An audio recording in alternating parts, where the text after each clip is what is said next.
shit, one of these ones. Hang on. Holy shit! I gotta get comfy for this episode. Because Dad's gone wild. We got that going on. What's going on? Got the music? Hey! We're back, brother! Dad's gone wild. Dad's gone Episode wild. 3. Oh, What the hell has been going on? mate. What a week. Jesus. Like, I got to say, I apologise. I was outside just doing shit. Sort of renovating this little warehouse space. And yeah, I was out there and I love this. Gresh comes running going, Raider, let's get in there. Yeah. I've got the potty vibes. I'm going, potty vibes. Potty vibes. I felt like, because we were talking about Dad's gone wild. Yeah, exactly. This episode's called Dad's Gone Wild because we have our kids pretty much the same, like the week on, week off. We do, yeah. And then we drop them off and we're just like, fuck, I need a drink. And Yeah. it's like, we're at the gym. Sorry, just cut in. Can everyone please turn their phones on silent? It's respectful. Yeah, okay. Can't believe I didn't do that. I mean, you didn't do mine that. on? I mean, yeah, mine is. No, Mine's mine still was, mine was vibrating. beeping.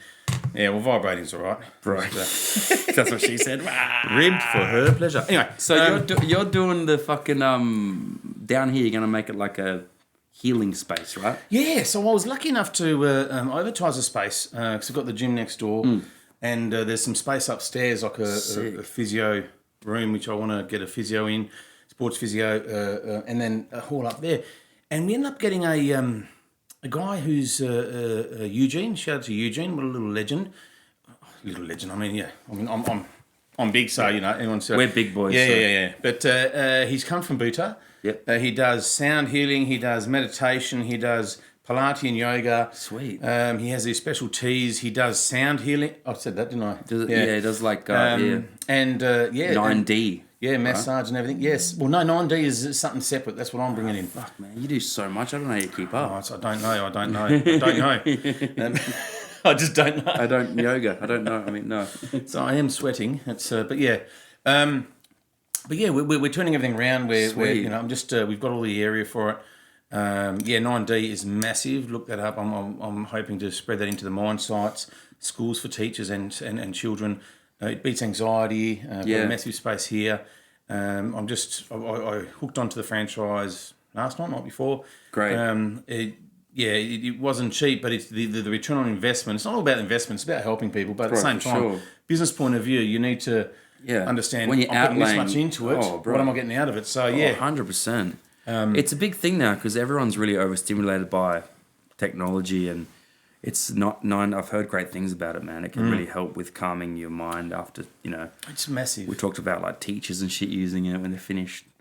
Well, all that kind of stuff. Yeah, 100%. And the person, I got into breath work, the Wim Hof breath work, about a year ago, and I can safely put hand on heart and say it saved my life because I was a lot more stressed back then. Yeah. Starting up a new business, there was a lot of things that were scary and stressful. Yeah, for sure. So it settled me down, and I've combined that with ice bath, saunas, steam pod. And there's a guy, you've heard of Wim Hof? Yeah, Wim Hof, yeah. Yeah, so his brother Marcel, we're friends, and crazy. He was in Perth before, and we should get him on the show.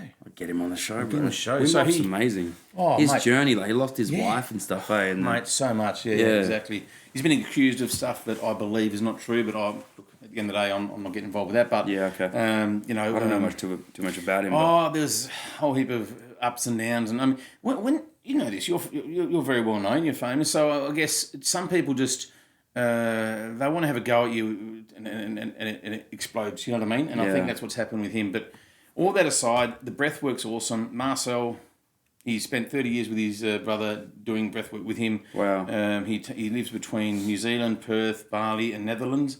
And I'm always talking to him on Facebook. He's an absolute legend. So I reckon we could get him on. If he's not in Perth, we can do the whole all that stuff Zoom is, stuff, can't we? So incredible, man. Like all that breath work, cold water therapy, like really like resets your framework because we're genetically we're not meant for like all this stimulation, bro. Can I tell you what I think? It's fucking wild.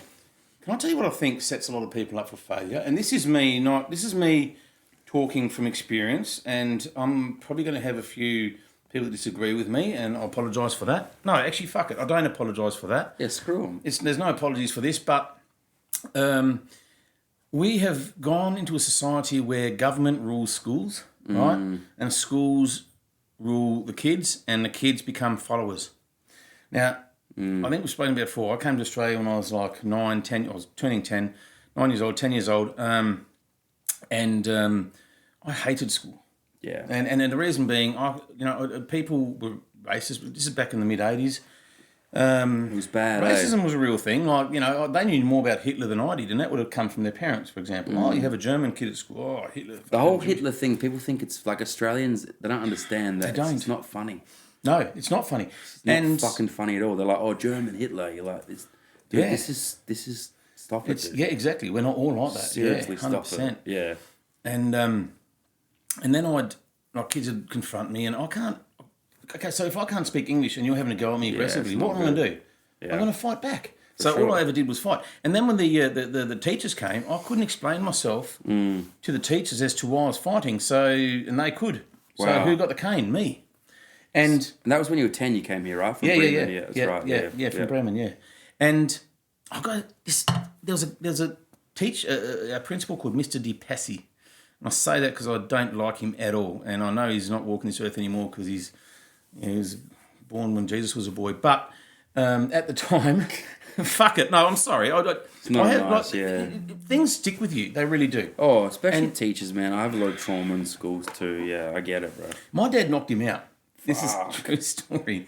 So my dad is a very calm person, but you push him, it's game over, And you're gonna mess with your kids. Fuck. No, and I remember, I think it was in year 5, 6. I can't remember. But anyway, I was again outside the principal's office. Yeah. And I remember sitting there, Kubluk Primary School, for anyone that's in WA, and I was sitting there. Oh, Kubluk, yeah. Kubi Primary School, yeah. Sitting there, the secretary's going, I have rung your dad. Well, no, she didn't have an accent. I don't know why I did that. She said it in English, but whatever. Rung your dad, and I went, whatever that was. And my dad came in, and he was sick of me. I got the cane daily. Like, my hand was this hand was just red raw. They wouldn't even use that one. It was always the same hand, the motherfuckers. So anyway, and I'm sorry about but it is, and I'm sure I'm not the only one that went through this shit. It's not even that long ago, too. No, it's not. You're right. No, it's not. So you went to school late 80s? No, mid 80s. Yeah, I was in year 5 in 85, year 6. I remember that because it was the last number. Because the cane got ruled out in the mid 90s. I think 1992. Because we're 10 years different. I'm 37. So yeah. So it's okay. I remember it just kind of went out when I went to school. Yeah, and my dad came in and he said, "Marcus," in German. He said, "Stand up." I said, "Yes." Stand up. And he grabbed my hand. And the secretary said, "Excuse me," and he goes, "Shush." I remember it's so clear. He goes, "Shush." Turned around, opened the principal's office, stood next to me. He goes, "What has my son done this time?" And Mr. Di Passi went to stand up, and this is so clear. My dad reached across, grabbed him by the fucking tie, pulled him over, and just gave him the biggest smack in the head. He bounced off the back fucking window on the floor. I'm like, "Papa." Fuck. He deserved it. Yeah, and Dad just grabbed him by the hand and he walked out, and that was it. And I was like, "Fuck, what just happened?" What a good man, yeah. And he was just sick of me coming home all the time, and there was no. I mean, what were you doing? Like fighting. Yeah, but I couldn't explain myself. It was when I got home, I'd tell my parents about what happened. Yeah, but it was just like bullying would have. It's so weird now. Bullying, like. It's so good because it's regulated now so much. You can't bully at all. Like in the workplace, you go to jail. You can't do anything. No, you're right. Yeah. So it's a good. It's good. It's changed a lot. Yeah, it has. Because bullying back in I was heavily bullied in primary school too, and it was horrible, dude. Horrible. Did you go to different schools? Yeah, I went to different primary school every year. Yeah, right. For 7 years. Wow. Every year, because I kept getting kicked out. You know, we had Troy on last week. Yeah. He told me he went to 12 different schools in his time. And it's 12 years of school. I wish I didn't, because it affected me later, making friends and having stability. And Yeah. But it's so going back to yourself though, fucking turning that bad on me. So once you went through school to 16, then you joined the police cadets? No, I tried to join the police cadets. Right, okay. But my English was shit, and that was back in 91. You've written English. Your English was good though. You're speaking. I could speak okay. Okay. Yeah, I had an accent, but my writing was shit. So I failed the recruit test. Yeah. And then I just wanted to get out of school. And then school's shit. It was.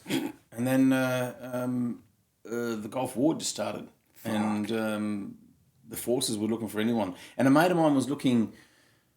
He was looking to. Well, he joined the army. Damien, good mate of mine. Shout out to Damien Chester. He's a good man. I've got to reach out to him sometime. He was in the army most of his life. We were good friends. He went in to join, and when he did, I went with him, and I sat downstairs while he was doing his exam. And there's all these videos of people on the ship visiting countries, having a ball. I'm going, fuck, that's me. And I said, Fuck yeah. I said, how can I, I said, well, if how old are you? I said, sounds like 16, nearly 17. And they said, yep, we'll fucking sign you up. So I went upstairs. I did some sort of test. I thought, there's no way I've passed this. Yeah, that's right. Marcus, you've walked up the stairs. Again, German accent. I have no idea why I did that. But Marcus, you walked up the stairs.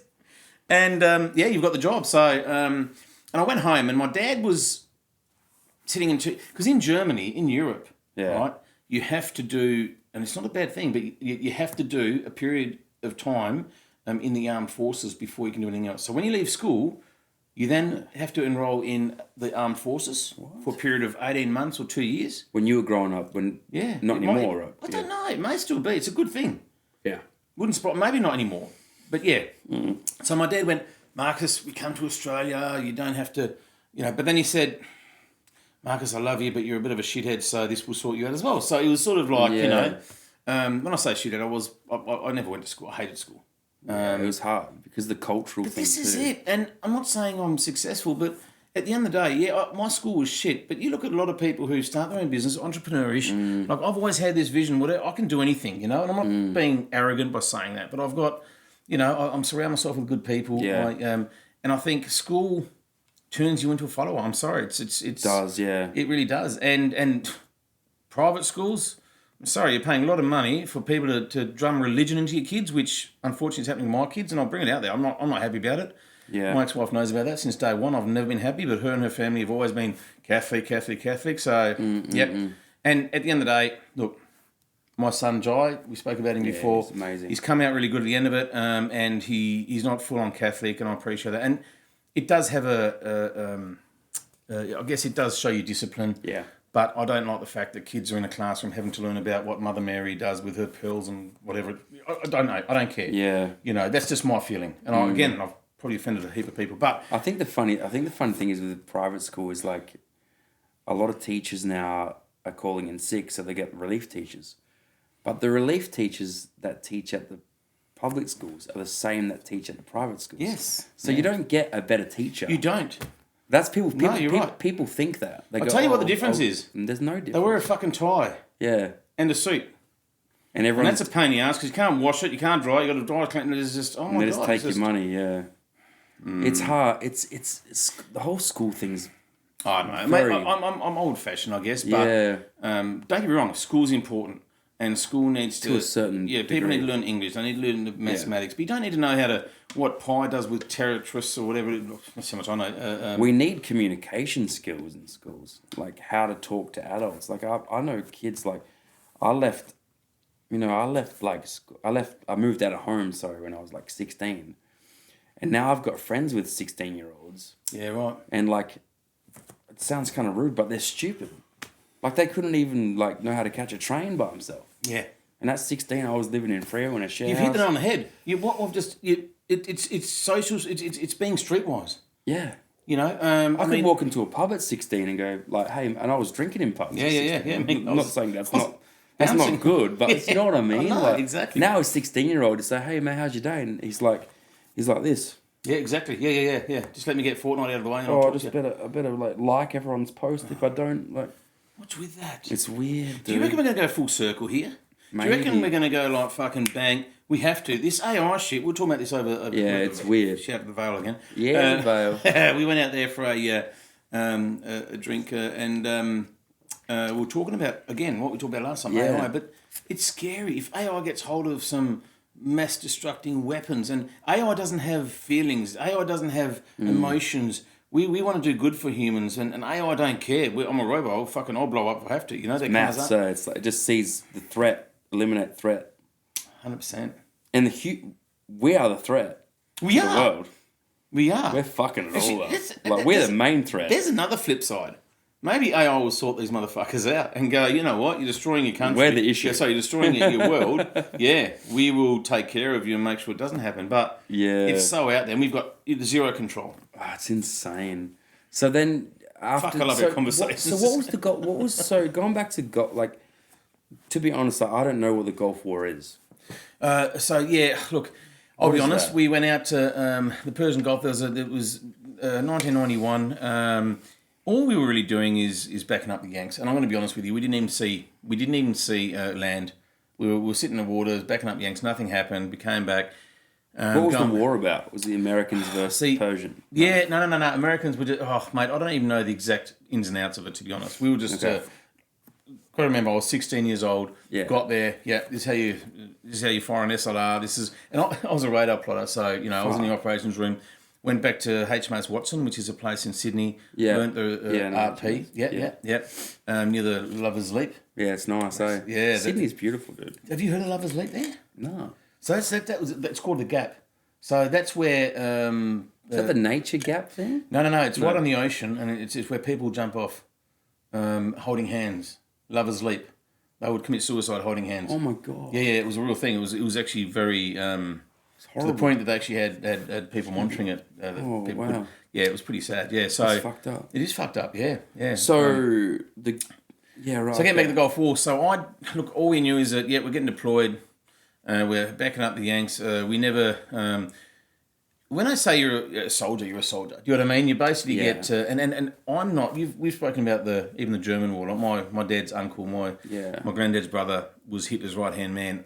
You can ask me anything about World War 1 or 2, I wouldn't even be able to tell you half of it. Because I'm not... I don't know anything, I don't want to claim to. I don't want to be... You know, and... we should know a little, but I feel bad sometimes. I just... But the Yanks were there from an ocean or from a marine or I guess naval point of view. Yeah, okay. Surveilling. Yeah, we were just sitting back. Like I said, we didn't see land. And in case something pops off. Yeah, pretty much. And all I remember is I just remember back then, and a lot of ex-pussers or ex-Navy, bless you, my friend. First sneeze on the podcast. Yay! Sorry, yeah. So you remember. Would be that back then we would get 2 open cans of beer. Every day. And the non-drinkers were your best friends because they would get one. And that's when I started smoking as well, because you're out on a ship and was it rollies? Oh, that's my fucking thing vibrating. Sorry. Yeah, rollies.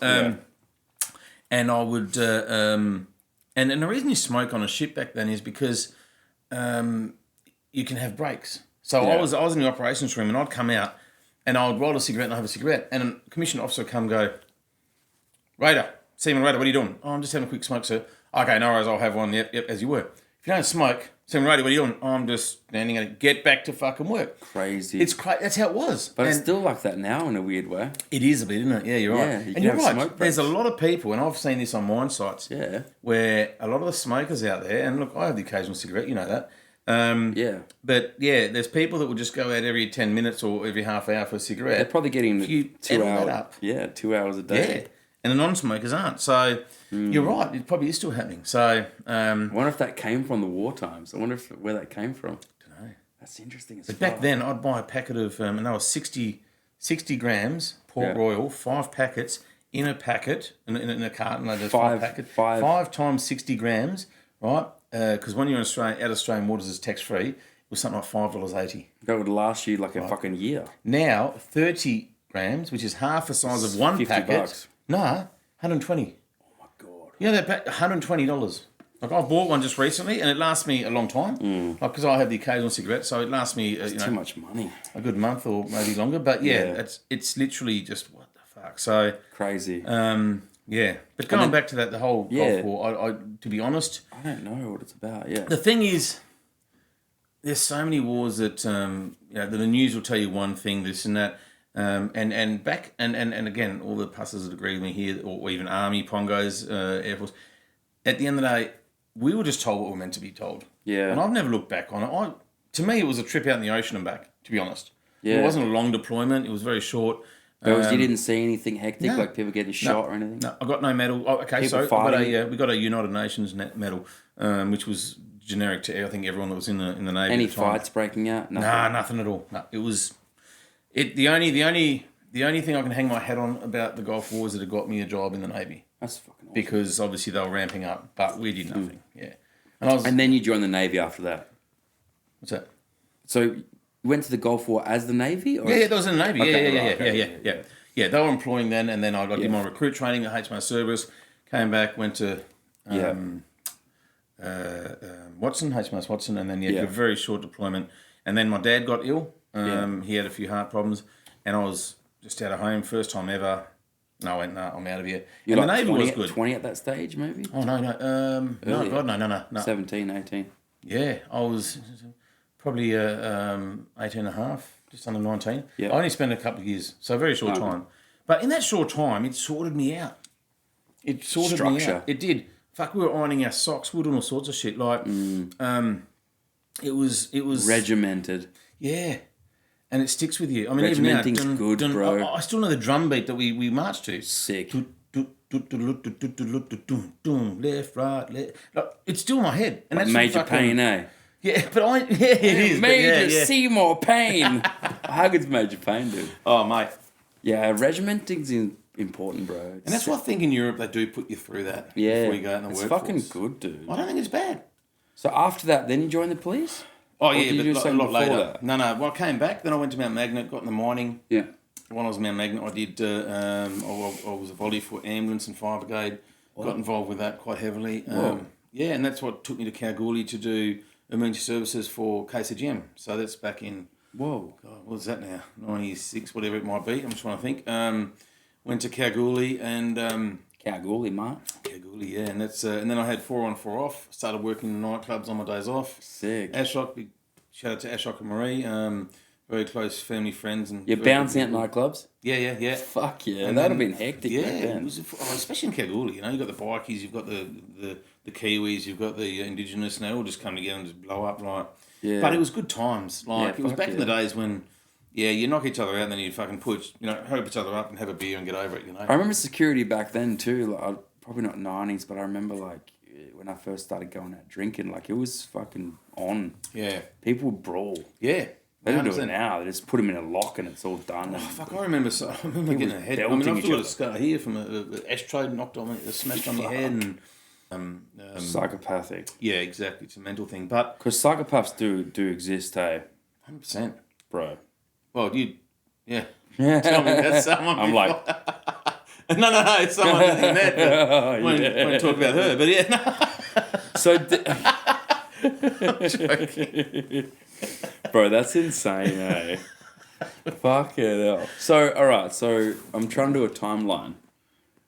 You've really made this about me tonight, haven't you? It's all about you. You're throwing it by. I'm answering questions here. It's like I'm the interview. I'm the interviewer, right? Guess what? I've come on late. It's like interrogation, eh? I know. It's like, what the fuck? So then it was police until you were like... then you joined the police, right? Yep. Okay. So I was... nightclubs, my ex-wife, we worked together at Adventure World. I was a koala at Adventure World. That's sick. Yeah, I'll throw a photo up of me at Adventure World. This is me at Adventure World, right? Sick. As a koala. I gotta see this. Yeah. I'm a koala. There's a koala and a platypus. Platypus is shorter. I started as platypus, but I got promoted as a koala because I grew. And at the time, there was a very beautiful lady working in the gift shop. And that's my ex-wife. Oh. And and then is that how you guys met? It is originally, yes, it was. Yeah, beautiful. And then obviously we said we weren't together at times. She was quite young, and I went through my journey, and then I was manager of the Exchange Hotel, Paddy's Old House in Kalgoorlie. Paddy's. And she came walking in, and I went, whoa. Great job growing up. How you doing? I think you told me because then she was a school teacher, right? She was a school teacher, so she went to Campbell as a school teacher. Yeah, so...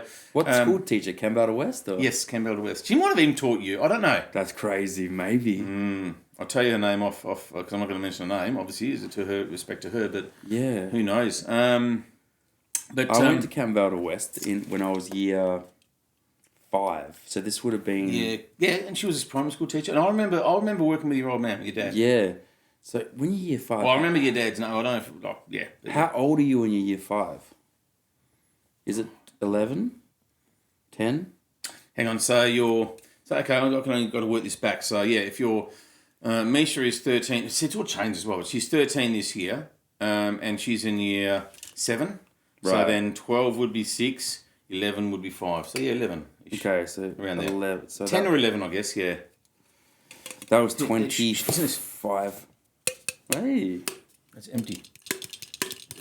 So that was 25 years ago. Yeah, I'm listening. So, oh yeah, we need another drink. Shit. Oh! 25 years ago. Do you have to bring up the years? Like, that's a long time. I know. But still, I wonder if she was my school teacher. Well, I can find out for you. We'll find out. We'll find out. Oh my God. Crazy. I'll get my lawyers to contact her lawyers. Yeah. We'll find out. No, I'm joking. No, we're amicable. So anyway, getting back to the policing. So we met. I used to drive out to Campbell. Me and a friend of mine used to drive out to Campbell sick. every Tuesday, deliver a pizza to her and hang out. Nice. We used to watch a show called The Bill. It was Bill? hilarious. Yeah. Yeah, for some reason we used to always watch that. Where'd you get the pizza from? Cambelda? No, Kalgoorlie, because I lived in Kalgoorlie. Okay. So I drive it across to Campbell. Shit, that's a long drive. Yeah, 60 k's. Yeah, two cans of VB is what it used to measure as. And then I love Kalgoorlie. I do too. It's so yeah. sick. And then we decided to start seeing each other and bought a house in Campbell. I went from that to mining, and then ended up we wanted to go back to Perth, and I said, well, that's when I'll join the police. And it was 2004 or 5. And I joined the police, and we came here, and we had 3 beautiful children, and I've loved every moment of it. There's nothing. We talk about our exes, and there's a reason that we're not together anymore. But I have nothing but good to talk about her. That's a lie. But No, but the journey's wild. the thing is, we've been separated for 5 years, and there's going to be ups and downs through her. There is. But we've never involved a lawyer. Yeah. I've never ever gone through child support to pay that for the last 5 years. Keep it all on a friendship basis. We're keeping it on a friendship basis, and we've made an agreement that after 5 years now that we have 50-50, that we've we've made our own arrangements, and we don't talk unless it's about the kids, and that's it, But she is, honestly, I think last time, she's a beautiful person. She's So the good, best fucking mother any child can have. I mean that. I mean that hand on heart. Like, my kids are so blessed to have her, and so It's so good. it's been a journey, but Yeah. anyway. Fuck yeah. And the ghost hunting. What about fuck's the sake. ghost hunting? he's hanging on me. Yeah, fuck it. What the? Like, this is. I was going to ask you a question. I got all these questions lined up. Brother, what the hell? You can turn it on me. It's all right, bro. No. What, the spirits? Like, yeah. Yeah, this is classic, eh? Wow, okay. Because the other episodes were like I feel like the first one was all about me, and then the second one was we were talking about Troy. So today when I was speaking to Marcus, I was like, today I'm gonna ask you questions at the pub. I'm like writing down notes and shit. I'm like, which I appreciate, but we've spoken about me as well during the other times. Yeah, true. It wasn't. Yeah. But we went deep into it this time. I love it, Dude, I need to edit all this. Like, I don't know what's been coming out of my mouth, to be honest. But yeah, we can edit it. It's been fun though. As in, like, I'm enjoying the fact that we're. It's cool, bro. Yeah, we actually.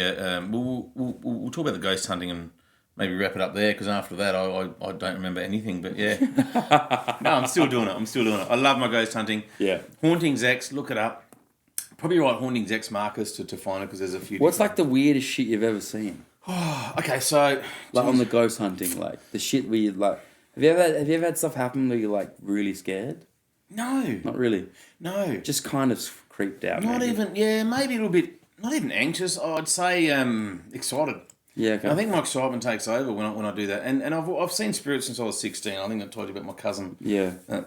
Excuse me. Since he passed away, we did a seance at a friend's house back in the eventual days. Oh my god. Just before I went to the Navy, actually. I was 15, 16. And and I remember we're sitting around, and I thought, this is a load of shit. I don't believe in any of this stuff. Yeah. And out came the Ouija board. What we did is we cut out all the little letters and numbers, and we had like the end of an aerosol can just light around. And there was about 6 of us there. And it started off, and there was a girl there that we were all Adventure World staff, right? Yeah. At a friend's house. And there was a girl there that just started Adventure World. I can't remember her name, but I remember her boyfriend's name was Brian. So it said, is anyone here? And it said, Brian. I went, okay. None of us knew Brian except her. And she was quite shy. I went, okay, who do you want to talk to? And straight to her. Okay. And she goes, and she said, I'm taking my fingers off. And she goes, Brian, if that's you, tell me what's written on the inside of my watch. And we're all going, whatever. and it spelt it all out. Oh, my God. She took her watch off, and it wasn't like, I love you or something. Wow. It was actually a message. I can't remember what it was, but it was a message that was like, so her partner had passed away. And and it said, your dad is my hero. Oh, that's beautiful. And we're going, why would your dad be his hero? And she said, because he was an apprentice electrician that worked with her dad, and he fell through the ceiling and died, and her dad tried to revive him. Oh, wow. We're like, holy shit. And like, I'm getting goosebumps thinking about this, because this is where it all started. And then it said, after that, we're going, okay, and a few things, and it said, who do you want to talk to? Went straight to me. And I'm like, and it said, your cousin says hello. Wow. Now, my cousin died literally probably a month or two before this happened. In Germany. And he was the only sort of male figure that I've looked up to, because I've got two sisters. In Germany, he was somebody that, you know, he'd come around. He was 21 when I was 16, so he was a bit older than me. He'd come around on a scooter in Germany and then pick us up, and we'd hang out, you know. So he meant a lot to me. And I went, and no one even knew I had a cousin, let alone he was dead, because he was in Germany. So I've gone, okay, I did the same as her. I took my fingers off and I said, if that's you, or he says hello, Brian, can you please spell out his name? And it spelled his name out, letter by letter, and my cousin's name is Sven Onke. Wow. It spelled it out without me even... In fact, I think from memory, I might have even got up and walked to the corner of the room and gone, spell it out. So it wasn't my influence of doing it. And I went, holy shit. And since then, I remember after that I went to the Navy, I would hear screaming noises in my head, the doors would open, there'd be all this stuff happening, to the point that, like, and you can ask people like Michelle on that, like I would see... I'd walk along and I could see spirits or you know, I'd feel them, and then sort of sometimes I'd see an image and I'd actually walk around them, and Michelle would go, oh, is that so? I said, yeah. To the point, yeah, it's pretty full on, but I love it. I enjoy it. I think it's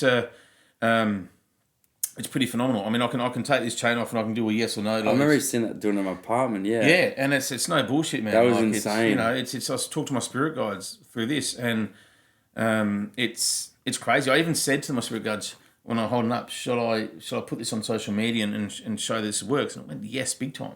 Wow. Like it wants to put itself out there. It's magic, eh? Yeah. Wow, that's amazing. So, and then, so obviously I like going to haunted places, and I am busy with a few other things. I've got a couple of other things on the run, business-wise and that, so I don't have all the time in the world to do it, but it's something what I really want to do. It's cool, man. It's good to have passions, and it's good to follow shit outside of the system. Like, yeah.